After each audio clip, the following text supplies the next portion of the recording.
মুখ্যমন্ত্রী হওয়ার পর আজ প্রথমবার উত্তরবঙ্গ সফরে শুভেন্দু অধিকারী। বিমানবন্দরে বাজলো ঢাক ও শাঁখ। বিজেপি কার্যালয়ে নতুন মুখ্যমন্ত্রীকে স্বাগত জানালেন কর্মীরা। উত্তরবঙ্গের অভিমান ফিরিয়ে দেওয়ার কাজ সরকার করবে। প্রত্যেক মাসে সরকার পৌঁছে যাবে। मैं यहाँ घूमने नहीं आऊंगा, काम करने के लिए आऊंगा। এই সরকারে কাটমানি সিন্ডিকেট রাজ থাকবে না প্রতিশ্রুতি মুখ্যমন্ত্রীর। আমি এক বছরের মধ্যে আমাদের মানুষের কাছে দেওয়া কথা আমরা পূরণ করব।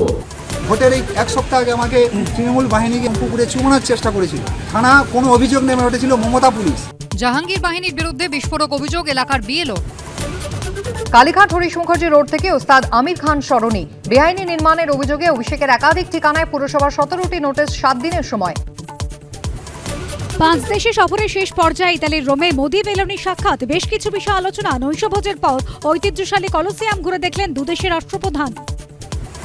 কাল ফলতায় পুনর্নির্বাচন, ভোটের আগেই ঝুঁকল পুষ্পা। রণে ভঙ্গ জাহাঙ্গীরের। অভিষেকের সামনেই বহিষ্কারের দাবি সরব কুণালো। ঘণ্টাখানেক সঙ্গে সমান রাত 8টা।